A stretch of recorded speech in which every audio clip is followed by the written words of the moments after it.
Hey, motocross fans, we are back this weekend, round 4 of the 2021 Lucas Oil Pro Motocross Championship. After a weekend off, we're going to RedBud, probably the riders' favorite track in the series. Jason Weigandt, Ashley Reynard, and Grant Langston here to preview the event.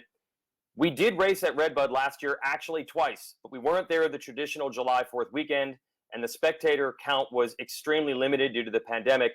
So we really missed one of the hallmarks of the event. Normally when we preview a race, we talk about the racing, but you really can't talk about RedBud without talking about those fans and July 4th weekend. So Grant Langston, you've won races at RedBud before, some of them being last lap battles. What kind of impact does that crowd, when they're there, actually have as a rider? I think it has a big impact, just purely the fact that they are the loudest crowd that you'll ever come across in motocross. And riders feed off that no matter what's happening, whether they're the ones in the battle maybe being passed, it helps motivate them to not lose that battle. And on the flip side, you know, when you're catching someone, the crowd gets into it, you feel it, you know, they really do help you along. And since obviously COVID, like you said, last year was quite a bit different from the way that the time of year going into more fall, it just felt different. And without the fans, it certainly felt different quite a bit. Moving forward to this year, we've seen at the first 3 rounds, in my opinion, huge crowds and very enthusiastic crowds, and they've been treated to great racing. And I firmly believe, RedBud, you hit the nail on the head, Jason, the people, the riders, they love this facility. They're looking forward to it. There's a lot of guys that are fast at this track, which should make for great racing. And I think you're going to have a massive crowd that's been cooped up for about 18 months that are going to be extremely excited. I expect it to be loud. Yeah, that should be really, really fun. We'll have all the action. It starts at 10 o'clock. We'll have our practice show, 10 a.m. Eastern, exclusive coverage on Peacock. And then on Peacock, you can also watch all 4 motos live starting at 1 Eastern this Saturday. Okay, the big story should be Ken Roczen and Dylan Ferrandis. They've been battling for the points lead. They've won all the races overall so far. But I almost feel like this Eli Tomac situation is more intriguing as we go into this weekend. He was not good, out of the top 5 in the first 5 motos of the year, barely in the top 10.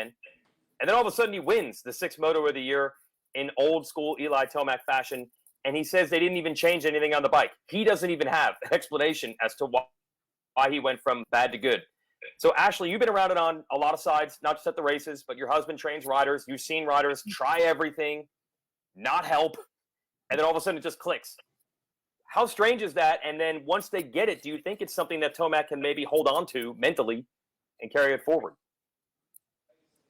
I hope so. I hope that he can hang on to it, because it was a lot of fun to see him back in his championship form that we saw him when he had 3 consecutive championships. So sometimes there's no explanation for it. It can be just a mental situation, and something just clicks in that moment. We did see Eli get the best start of the year that we've seen, and he was able to capitalize on it. And he was actually charging through his corners and riding really aggressively. So it was nice to see old Eli Tomac back. Can we trust it? I don't know just yet. I think that time will tell, because we have a lot of motos left on the season, and he's only had that 1 moto win. So like you mentioned, he's been subpar from what we expected from him all season long. And you just never know when you're going to have one of those moments. Grant, you actually, I think the second lap, second moto at High Point, you said he looks different, and then he won the race. What did you actually see there? Just what we've seen in years past. He has this unique riding style that when you watch him sometimes, when I think of Eli Tomac, sometimes I watch him like in some of the earlier motos, and you almost look like you're watching a rider who's lost, like he's looking for directions and he's hesitant with everything. Then all of a sudden that moto, like Ashley said, he gets a great start, but you could just see in his style, his aggression, the way he was flowing the turns. It's hard to describe, but I just saw that it factor that he has. And it was like, where did it go? And how did it come back during motos at round 3? So he said it was a 5 moto slump. He was heading in the right direction. I think the first 2 rounds were a bit dismal, but another thing is, even though he's won a lot and he's a multi-time champion, sometimes riders do need that shot in the arm, that good start in that moto to kind of kickstart a season. So I hope that he's going to find that groove and that mojo. We know he's really good at RedBud as well. And it just adds to the drama. You know, you talk about Roczen and Ferrandis. They've been so strong, so consistent. It's been great. But you're starting to see some of these other guys making little strides. You know, Cincerella's getting stronger. I think Sexton has the speed. He's going to start putting it together. Now you throw in Tomac coming back to old form. This is setting up to be a great race. Yeah, we often do see riders start to rally at RedBud because it usually signifies the second half of the season. This year it's round 4 of 12. So if someone can start a run now, they can make up a lot of ground because there's still plenty of racing left. And one other odd thing about this class, Ken Roczen came into the year saying that he would be probably slow to begin the year. Instead, he's been great. He didn't finish on the podium at High Point, but it wasn't because he finished third in both races. Mathematically, somehow that ended up being fourth overall. Ferrandis edged him both times, and Cianciarulo and Tomac got moto wins, so that's what bumped them back. But one other factor, Ashley, to think about is we haven't had humidity at any of the races yet, and that's kind of a hallmark of this series. You've got to be able to handle that gauntlet. Maybe this is the weekend or one of the weekends we're going to get it. So there's a chance, Ashley, that we're still going to be in for some changes compared to what we've seen so far. Yeah, and it might be interesting because looking at the forecast here in the Midwest, it's been stormy, really stormy. So we might have rain again this weekend. The chances have gone down, but I saw the high for RedBud is only 78 on Saturday, which is pretty unheard of for 4th of July weekend and racing. And hey, I'll take it being out there in the elements with the riders and all of the above, but I hope it doesn't rain. I don't know that we'll see the humidity, probably Southwick. It's definitely known for that, but I don't know. There's a chance of rain. I don't know how that could change the track too, if it's really saturated before we even get there. Have you ridden there in the rain before, GL? Once or twice it had rained or was a little muddy when we got there. But if there is a place that can handle a fair amount of rain, it is RedBud. So, but the one thing to keep in mind is we often see when there's a lot of rain leading up to a race, if the weathermen are just off for a little bit and it gets into the mid 80s, that humidity is certainly going to rise. You can almost feel the moisture coming out of the ground at that point. So sometimes it may not sound that bad on paper, but if everything lines up and it warms up just a bit, I think it's still going to be a tough race. It's a tough physical track, but I think if it rains, I don't think it'll make a huge difference. I mean, obviously it depends on the amount of rain. If it pours down all day, yeah, we're going to have different conditions, but just adds to the drama of RedBud.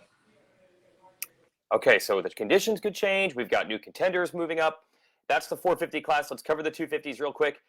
Ashley, how many first-time winners have you gotten to interview this year? This is 7 times between Monster Energy Supercross and now Lucas Oil Pro Motocross that a new rider has won for the first time as a pro. Jalek Swoll, that came out of nowhere at High Point. What is it like when you see this? I feel like sometimes the riders are almost in shock and don't even realize what they've done. What was the emotion like there for Swoll? And kind of the same thing with Tomac. Is this something he can carry forward? What are you sensing? It's actually one of my favorite parts is having this emotion, this raw emotion of the very first win. And to see Jalek Swoll do it, he's had such a hard story to his life and the support system that's come around him. It's really cool to see. And I almost think that he didn't believe it at first, like just trying to soak it up, that moto win. He was really excited. And he said he just needed to go back to work. And he had another moto to come out and perform in. So I thought that was really interesting to not live on the high of the win that Jalek Swoll just had. I mean, it was his first career podium for an outdoor, really. And it was just a cool story behind it and really inspirational to me. I think that all of us wouldn't have called it a bad ride if he would have gone like 5-5 on the weekend because he hadn't had those good finishes. So for him to come out and overperform, I hope he backs it up and continues to challenge the championship contenders. Yeah, quietly, Swoll is actually 4th in points. You've got the Lawrence brothers, Jet and Hunter, 1st and 3rd, and Justin Cooper, as expected, is up there as well. He's 2nd in the points, kind of going back and forth with Jet. So that's where we are in the 250 class. It should be fun. Again, we're back to July 4th weekend. That's the traditional RedBud date. And we've got the fans back, which is really an intrinsic part of this event. So it should be really fun. You can catch all the action live on Peacock. That's 10 a.m. We'll have our 1-hour practice show Saturday morning. And then at 1 p.m., we'll have 4 straight hours of racing in our 4 motos over 2 classes. So we'll see you at RedBud, everybody. Definitely get one of the races most anticipated this year by motocross fans.